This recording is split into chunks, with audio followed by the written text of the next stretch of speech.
अस्सलाम वालेकुम। मैं उम्मीद करता हूँ कि आप सब लोग खैरियत से होंगे। आज मैं आप लोगों को साद हसन मंटो का अफ़साना सिहाए इसका एनालिसिस आप लोगों के सामने पेश करूँगा। तो साद हसन मंटो का ये अफ़साना तक़सीम हिंद के दौरान जो फसादात हुए थे, इन्हीं फसादात और इन्हीं हालात पर लिखे गए अफ़सानों में सबसे अहम और बेहतरीन अफ़साना है। तो इस अफ़साने को पढ़कर हमने 4 ऐसी बुनियादी पॉइंट इनसे निकाले हैं जिनको पढ़कर आप लोगों को इस अफ़साने की जो बुनियादी मकसद है वो आपको समझने में आसानी हो जाती है और आप लोगों को समझ में आ जाता है।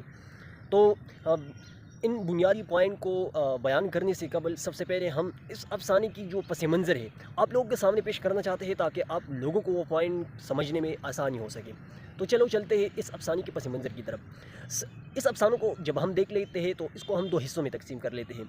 एक मुमताज़ नामी शख़्स है, उसकी कहानी इसमें बयान की गई है, और दूसरा सिहाए नामी किरदार है जो मुमताज़ के मुँह से हम इसकी कहानी को सुनते हैं। तो मुमताज़ और जुगल दोनों एक दोस्त थे और बहुत बेहतरीन दोस्त थे। लेकिन जब एक दिन जुगल का वो चचा जो है वो लाहौर में इंतकाल हो, यानी इसका कत्ल किया जाता है फसादात के दौरान। तो जुगल जो है ना वो दिल बर्दाश्त हो जाता है और एक दिन बातों बातों में मुमताज़ को कहने लग जाता है कि अगर हमारे मोहल्ले में फसादात शुरू हो गए तो हो सकता है कि मैं तुम्हें मार डालूँ। तो ये बात सुनकर मुमताज़ के दिल के अंदर जो है वो एक एहसास पैदा हो गया, एक डर पैदा हो गया, और उन्होंने ये इरादा कर लिया कि अब मैं यहाँ से पाकिस्तान हिजरत कर जाऊँगा। बहरहाल मुमताज़ उस वक्त जो थे उन दिल के अंदर तो सोच लिया था, उनने फैसला कर लिया था, वो पाकिस्तान जाने वाले थे। जब जुगल की इस बात को उन्होंने सुना, लेकिन जुगल ने जो बात कही उस वक्त वो तो गुस्से में थे, वो शदीद जो है ना परेशानी में थे, तो इस वजह से उनने ये बात कह दी थी। हालांकि दिल से उनने ये बात नहीं कही थी, लेकिन बहरहाल ये बात मुमताज़ को दिल को लगी और उनने फैसला कर लिया कि अब मैं जाऊँगा।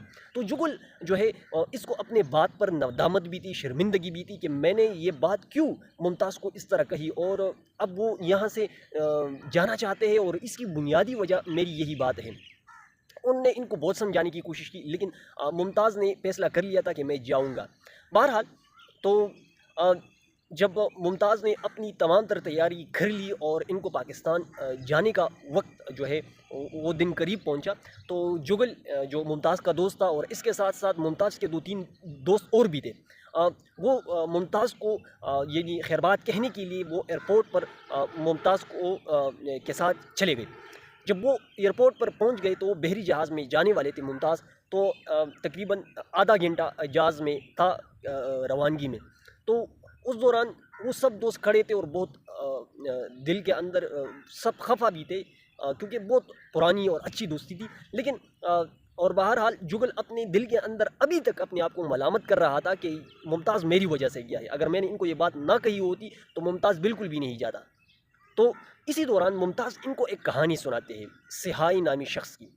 वो अपने दोस्तों को कहते हैं, लेकिन यानी उन्होंने गपशप लगाया था, तो मुमताज़ ने इनको कहा कि सिहाई एक हिंदू था और इनका जो पेशा था वो यानी दलाली था, औरतों का दलाली करता था। लेकिन ये इतना साफ़ सुथरा इंसान था, यानी ज़मीर के हवाले से चलो इनका पेशा तो अच्छा नहीं था और माशरा इनको मलऊन करार देते, लेकिन इनकी चंद सिफ़ात जब मुमताज़ ने बयान किए तो उन्होंने कहा कि ये शख्स सबसे पहले ये तो झूठ नहीं बोलता था, ठीक है। जब गाहक आ जाते तो जिस औरत में कोई ऐब होता तो वो इनको खुलकर बताते कि इस लड़की में ये ऐब है। इसके अलावा मज़हबी हवाले से वो ख़ुद हिंदू था, गोश्त नहीं खाता था, लेकिन इनके पास जो लड़कियाँ थी वो गोश्त खाते थे, तो वो इनको कहते कि हिंदू के इलाके में तो आप गोश्त नहीं खा सकते, लेकिन किसी और इलाके में इनको जाने को कह देते और वहाँ पर वो गोश्त खाने के लिए जाते थे। ये इनकी मज़हबी के हवाले से। इसके अलावा वो जो पिसे हुए लोग थे, यानी इनके पास जो लड़कियाँ थीं, वो इनका माली मुआवनत भी करता था, ये मुमताज़ सिहाई नामी शख्स। तो एक दिन मुमताज़ कहता है कि मैं बंडी बाज़ार में उस तरफ से आ रहा था, तो ये सिहाई नामी शख्स किसी शिद्दत पसंद के हाथों यानी किसी ने इसको छुरे से जो है ना मार दिया था और इससे पानी बह रहा था। तो मुमताज़ कहता है कि इस सिहाई नामी शख्स ने मुझे कहा कि आप इधर आ जाए, मेरे इस बंडे के जेब में कुछ ज़ेवरात है और इसके साथ साथ 1200 रुपया है जो सुल्ताना की अमानत है। ये अमानत आप इनको पहुंचाए और इनको कहे कि यहाँ के हालात बहुत ख़राब है और आप यहाँ से निकल जाए। तो ये कहानी जब उन्होंने अपने दोस्तों को सुनाई तो उन्होंने कहा कि हम एक दूसरे को مذہب کے نام پر قتل کرنا چاہتے ہیں، ایک دوسرے کا خون بہانا چاہتے ہیں۔ حالانکہ یہ سہائی نامی شخص ہندو تھا، ان کا پیشہ بھی اچھا نہیں تھا، لیکن دل سے اور دل کے حوالے سے وہ اتنا صاف گو تھا، وہ اتنا صاف ضمیر انسان تھا کہ آپ اس کی مثال کسی جو ہے نا کسی دوسرے لوگوں سے نہیں دے سکتے۔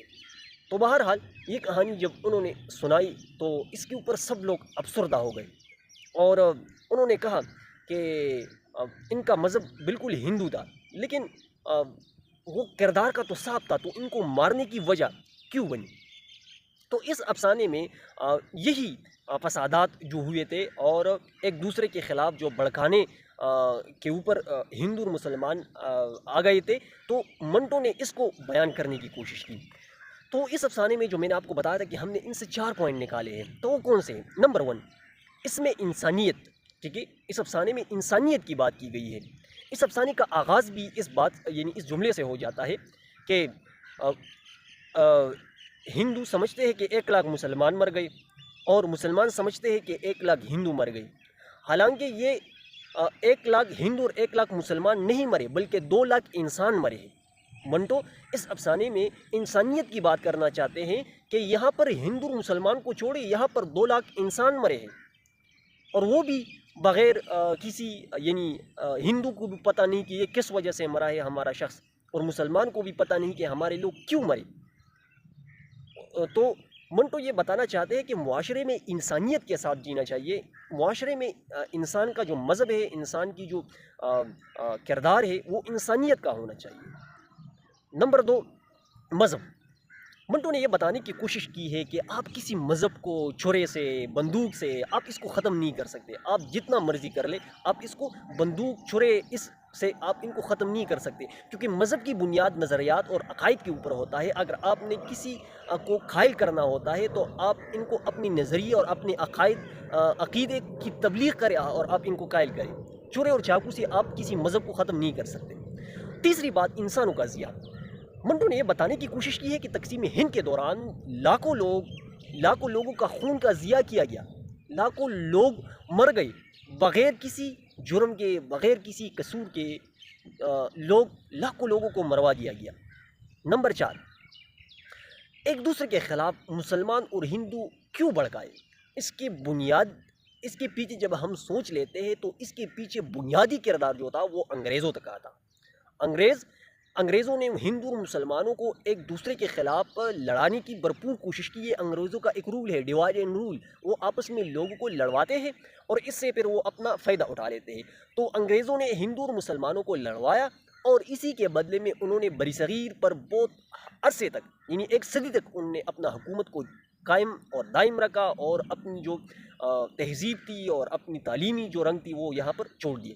تو میں امید کرتا ہوں کہ آپ لوگوں کو یہ تھوڑی سی ویڈیو ہے آپ لوگوں کو پسند آئی ہوگی۔ اس کے ساتھ اگر آپ ہمارے چینل پر نئے ہیں تو پلیز کائنڈلی ہمارے چینل کو سبسکرائب بھی کریں تاکہ ہماری ہر آنے والی ویڈیو آپ لوگوں کو بر وقت مل سکے۔ والسلام۔